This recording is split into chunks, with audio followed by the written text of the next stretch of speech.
Welcome again to Becoming Spiritual. I am your host Baba, and today we'll be picking up where we left off in regards to knowing thyself. I wanted to expound more on what we spoke about last time, which is the chakras, right? That's where we kind of left off.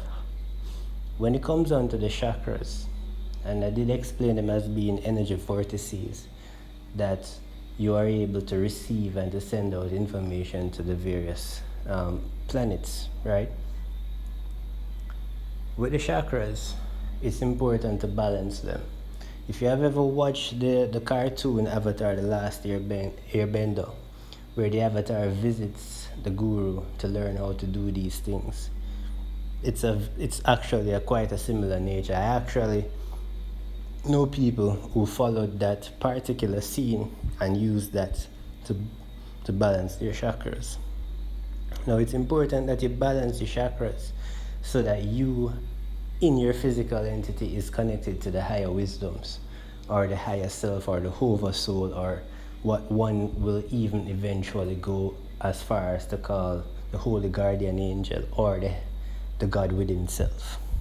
These things it's very important that you are able to connect to that higher entity of self.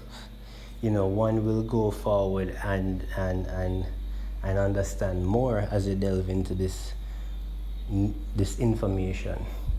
But for now, let us leave it at that. Right? So you can use various sounds to balance these various energy centers, right? The first chakra is located at the base of the spine. The second, which is at the tailbone, right? The second is the sacral, which is located at the prostate or the sex organs, if you're a female, right below the navel area. The third is the stomach area, which is the solar plexus. The fourth is the heart center in the middle of the chest. The fifth is the throat or the larynx. The sixth is the third eye or the center of the brow. And the seventh is the top of the head, the crown of the head, right? And that's the seventh chakra. The first chakra deals with fear and it deals with security. The second deals with creative energies and it also deals with shame. The third deals with willpower and guilt. The fourth is about love and grief. The fifth is about lies and truth. The sixth is about seeing through illusions or being blocked by them. The seventh is about higher and divine wisdom. The entire idea is the more negative emotions will slow or will clog these vortices, right? Slow them down and make them imbalance, unable to do what they're designed to do. So the idea now is that you need to, or the aspiring adept needs to balance these chakras by confronting these emotions and releasing them. That is the best way. There are temporary ways you can probably vibrate in certain sounds and you can get them in line for a moment in time, but the more permanent solution is that.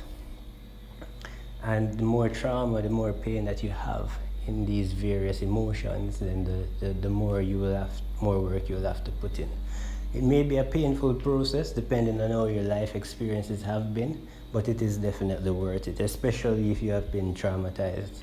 This is one of the, probably the only, one of the best ways I know to deal with trauma, speaking as a person that has background in psychology as well.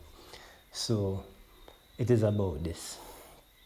Regardless, by doing this, you will be able now to open the gateway to connect to the higher self, right? So a few principles you can take in is the 7 hermetic laws or principles. One of them states, as above, so below, as within, so without. Hermes was basically a god of wisdom and of knowledge from ancient Kemet or Egypt. And it's very significant because these 7 principles, you can research the rest, will definitely give you more insight as to the principles on how this universe operates. So be mindful of these things, right? Do your research on that so you can educate yourself, right? We'll definitely discuss them more in depth in a later lecture, but for now, bear them in mind. And this is why one would go for it and say that the creator is also in self, as it is, or as God is external, it must be internal as well, based on these principles. Just as though we have the chakras within ourselves, right, that connects us to the various planets, so too then everything else must be internal and external. So then bear in mind that Saturn rules the first chakra. The second chakra is ruled by Jupiter. The third chakra is ruled by Mars. The fourth, Venus. Fifth, Mercury. Sixth, the moon. The seventh is the sun. Which is why the idea of the Christ or the Christ consciousness is not really as much as the S-O-N as much as it is the S-U-N. Because Christ consciousness really relates to or is about reaching the higher wisdoms, divine wisdom, of reaching that part of unlocking the power of that chakra, the seventh chakra. Right, and we can really go more in depth about that, but in time. But for now, guys, definitely work on balancing your chakras. I would have already assumed that you'd have found a way to meditate. Whether you're using the elements, you can use water, staring at the earth, running, swimming.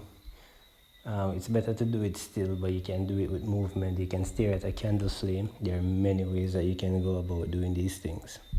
But find one that works for you, that you can get into that alpha, theta brain state, so that you can now connect into that subconscious, into that self, that aspect of self, into your spirit.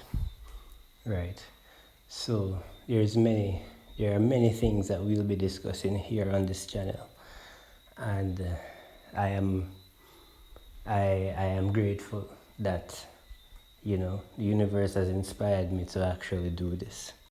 So guys, definitely go ahead and do that. I will if you know anyone that is interested in this kind of material, you can share it to them. But anyway, any way that you take it, the persons that are supposed to find this information will find it.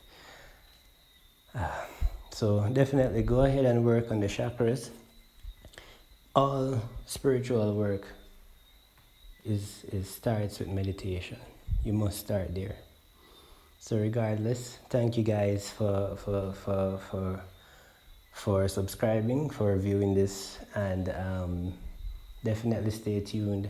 Hit the notification icon so that you can be notified when I post a new video. And with gratitude, love, and light, even darkness too. And you'll understand why I'll say that. Take care.